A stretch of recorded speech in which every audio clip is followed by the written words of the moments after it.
You're listening to a Roddenberry podcast.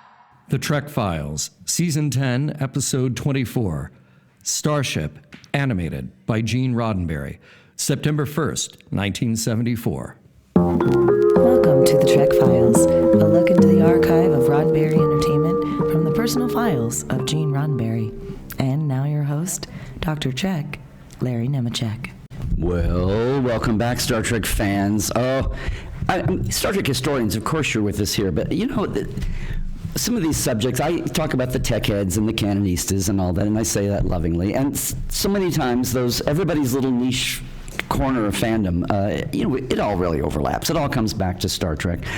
And sometimes, and we get to talk about that here, it's not always about the starships and the cuff braid and everything.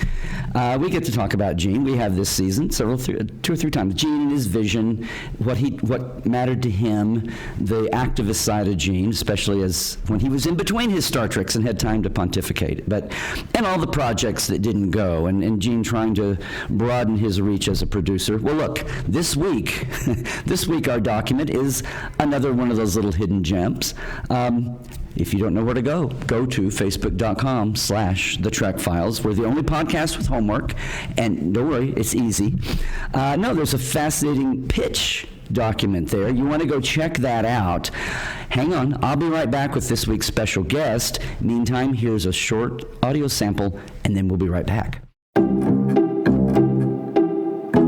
The Orion Vessel, Outline, Format Notes, about people of today's world. They are as thrilled as we would be. Primary emphasis on stories of Earth because gadgetry is more fun and exciting in that context. Other times and places keep story options and audience expectations in a broad range. Story could begin as an interview with a sports hero and could wind up in the original Greek Olympics. All right, Trekophiles, spelled with an F. Did you see this coming? Look at the date on this document. 1974. The animated series Gene has in production is going from 73 to 74. This would be the start of the second season of the animated series. So here's Gene trying to build on some kind of an animated series again. And in 1974, animation means Saturday morning kids show stuff, which they famously were fighting to expand the envelope of what was doable. The animated series got tagged as too good for Saturday morning, and some people thought it was less than a live-action Trek would be. But no, it stands alone today and is really amazing, even with the 1973 budget filmation animation. And here's Gene already thinking, well, maybe we'll exploit that. And I'm sure writing for Saturday morning. Oh, look, I'm pontificating. Let me bring you our guest back this week. I say back because it's animation. And while we were able to sit down, I thought, let's get Aaron Waltke back in here and talk about a little gem. I mean, it was one thing to look at Dorothy Fontana talking about the animated series, but from the standpoint of a story and the timing, and today, I can't wait to hear what Aaron has to say. And I'm talking about him in the third person because he's sitting right here with me. Aaron, thanks for coming back. Co-executive producer of Prodigy.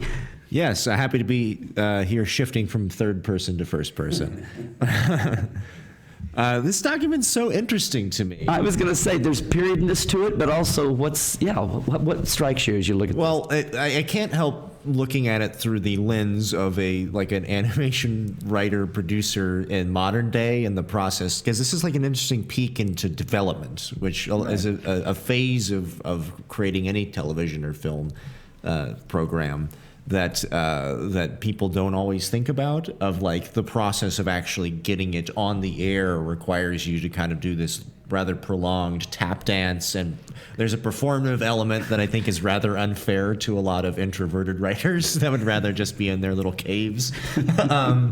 But this very not clearly dealing with people. Yeah, exactly. That's sort of my circuitous advice to screenwriters, which is like, it's a very collaborative medium and is a very forward-facing medium. So if you don't like being around people, maybe just be a novelist because you have to deal with other people. Like I was talking with a friend of mine a while ago that for better or for worse, like 70% of your job as a screenwriter or as a showrunner is just dealing with other people's emotions, and then the rest is actually writing or making a show. But this is a really interesting document because it's like a snapshot of Gene, clearly, as you said, trying to capitalize on the momentum of the animated series. Maybe also, but like, I don't know how long this will last. I should get something else in the hopper. Which is never ending. That's always out there. Yeah, no matter the era. Yeah, I should definitely qualify that in saying that the way you survive in the industry is like you don't always just kind of sit on one project. You always have to have 5, 6, 7 other projects kind of waiting in the wings, so that anytime someone says, "Oh, I love Star Trek Prodigy, what else you got?" You can just say, well, I have this, and then you commit to it with your whole heart of like, I would love for this to be the next 5 years of my life. And then they say, I like it, but pass. And then you're like, okay, sure. I like it, but can you get twin kids into it? Right. Because I'm looking at this and thinking this is something, for one thing, it's very non-diverse, aside from the robot androids. Some are women, some are men. I mean, it's, it's very 70s, I want to say bland. But it's, we talk about secretaries and robots and androids right. and the cute kids. I mean, on one hand, it would be well, like we watch things rebooted today and trying to make them more relevant and a little more diverse. But that patina is all over this. Yeah, it's an interesting document because it kind of follows the same formula that you do now. I would say you can see the little memes and tropes are in there. Yes, some of which it seemed like it felt a little placeholder, if I'm being honest. Like at the end, he's just like, and then they'll have masers, parentheses, they're basically phasers. and they'll have a materializer. It's a transporter, let's be real. I'm just like, okay, you're this is a working document. But and a light deflector. It's a cloaking device. Yeah. He literally. It made me wonder who this document is for. I'm guessing it was for somebody who he was already working with at Filmation that he could shorthand. I was going to say, They're just like, just give us something like more like Star Trek. And I thought it was interesting that he was like that. His pitch for this was sort of like it's Star Trek-esque stuff, but on Earth with gadgets. Because I'm like, oh, he already did that in the backdoor pilot in Star Trek. With Assignment Earth. Assignment Earth was very much like, let's just go to modern day Earth with fun gadgets, and Spock and Kirk are just kind of like almost secondary characters in this spy mission that's happening. Right. And clearly that was like something stuck in his craw. Like, no, we'll get it this time. I thought that the structure was interesting because in a modern day pitch for an animated show, there's a lot more song and dance. I think, these days you could get away with the fact you could get away with just typing out 4 pages. Like, here's the characters. Maybe they go to the original Olympics and time traveler. Maybe not. Who knows? But in today's environment, you basically have to, tell this deep personal story of the inspiration, and then you say, and that brings us to this incredible tale of William Connor. He was a reporter, and then you would have to, very quickly get through like the emotional hook, and then the sort of the thematics, and then the high concept that will bring viewers in, and then you have to segue that into his relationships with all the different characters, and then plot out not only the pilot but also the arc and the season, and sometimes you have to plot out multiple seasons just to pitch a show. Well, and I'm going to ask this too. I think at the time, again, animation means Saturday morning half hours, right? So I just think it's a step down. This is something we could talk about. Because as Star Trek is really lucky. The TV Academy might enjoy having this for everything, but Star Trek fans do know what pitches look like and what story Bibles look like. Because we all famous from the original series all the way through. We all study, and they're great archival snapshots too. But as far as a process of pitching and developing, and then once it's launched, here, let's keep all the writers on track together. And it almost feels like, he's dashing this off. Yeah, I can almost even lower than the standards of what I can also almost picture him just like a stogie in his mouth. It's like. And just like throws it out of the typewriter, and his secretary catches it and runs it over to the Filmation I office. was always going to say, I think who he's pitching to is the guy with the stogie, or the cigarette dabbling. What do you got, Gene? Okay, this is something. Oh, kids, huh? Right. Okay. But sometimes it happens that way. I have heard of let's say high-profile animation producers who I will not be named that already had hit shows on a particular network, and then they'd be like, "Hey, that's a hit. What else you got, kid?" And then literally he would pitch something that he'd been working on for ages, and they'd be like, what else? And then they'd be like, "Well, I got this thing about secret agents, but they're dogs." And then they'd be like, "Yeah, do that." And then he would run up to his office, dash something off like this, send it to them by end of day, and like, "All right, you got a series." Sometimes it's that way. I kind of wish it was always that way, because in my opinion, development documents are helpful in organizing your thoughts and obviously articulating it to your writer's room and eventually the rest of your crew. But I find the real meat and potatoes of storytelling comes out when you're actually trying to tell the stories. And, at a certain point, there's only so many adjectives of like, he's dashing, but also no shrinking violet. And then it's like, what does that mean beyond just, okay, I kind of get a sense of the personality, but, what happens when they're actually in a story? Live action or animation, you're looking at the 70s, and then you really get into interesting problematics through modern eyes when we get into descriptions of the genders and especially the women. I think. Well, I mean, there's a whole plot line in here I saw. There was like there's a robot that then goes through a machine and comes out as a beautiful woman, and then all the other women are jealous of her, and I'm just like, But then also there was a part of me that was like, well, if you think about it, there was a whole sort of subgenre of like. The wife has magic powers that this was on the heels of. You have your bewitched and your I dreams of genies, right. And I think that was very much just like a trope that was commonly accepted at that time. I don't know if he put a lot of thought into how to evolve it, but I don't know if, what is it, Warner Brothers Screen Gems, they've got a character named Thing. I'm like, maybe the Addams Family might have there is definitely a few elements where Thing was just like, it's a little pet and it turns into anything. And I'm like, okay, so you just do the Gloop and Gleeper in there. Okay, cool. Yeah, exactly. Gloop and Gleeper. Well, this is, I'm talking about dashing the thing off in the the whole segment, even in 1974, of animation being, forgive me, I'm air quoting here, second class, a step below live action. Mm-hmm. So we've come so far since then, and anime as a fandom, as a thing, as a global phenomenon itself. More animated feature-length movies, more animation with all the cable, with all the streaming, and kids, I'm air quoting channels, just cranking it out. But when you're still doing a serious show like Prodigy, and everybody. Prodigy is not just for kids. We say that over and over.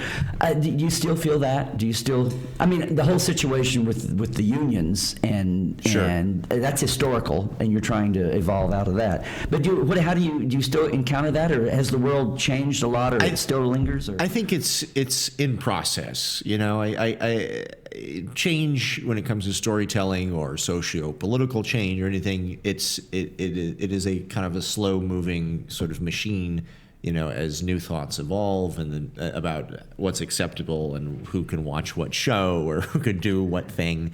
And I always say that Japan has been like 25 years ahead of us in terms of like the possibilities of animated storytelling. That's not to discount the work of people like Don Bluth, who were trying to make it more adult, even in the high era of Silver Age Disney or whatever.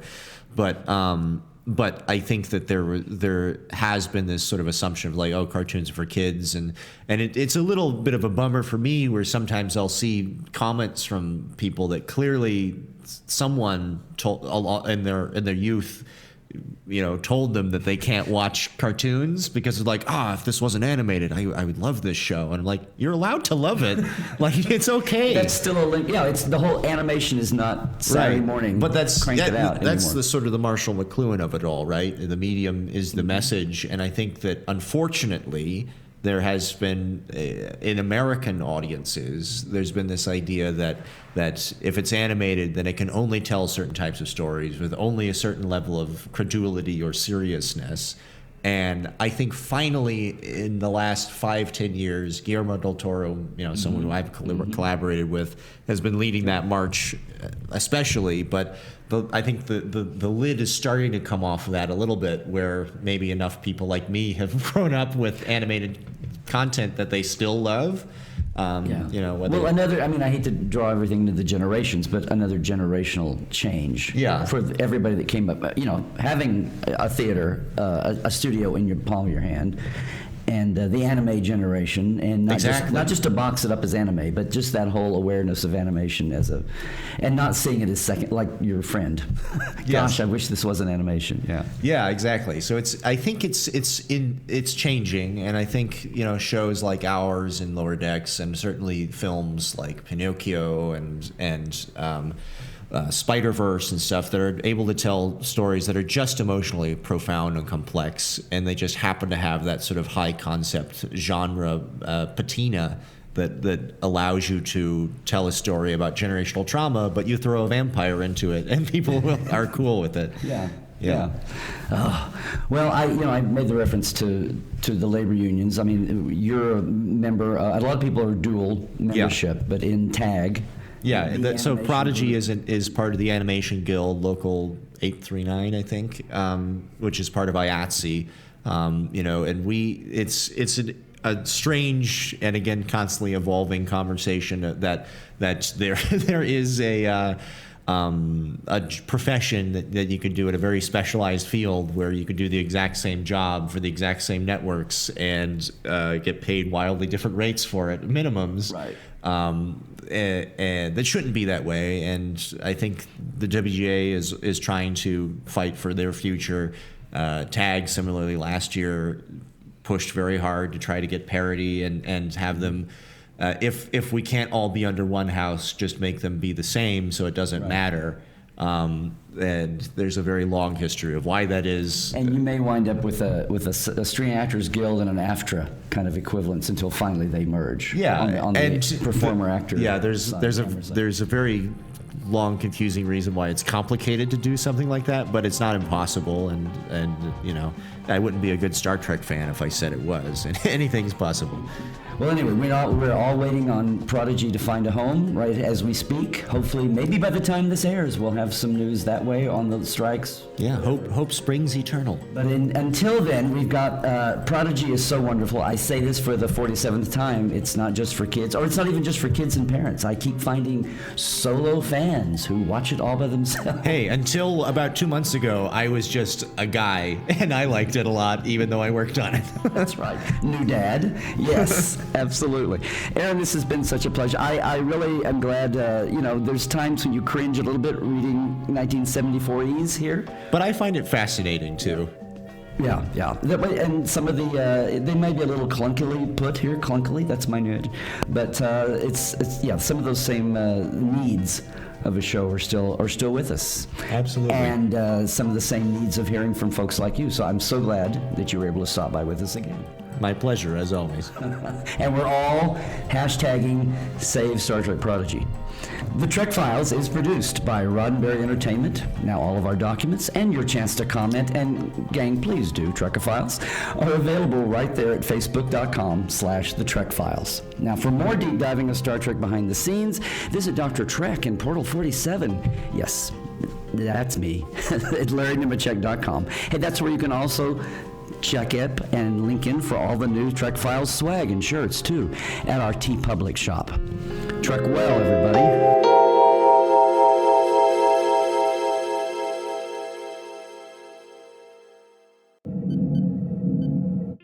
This is a Roddenberry podcast.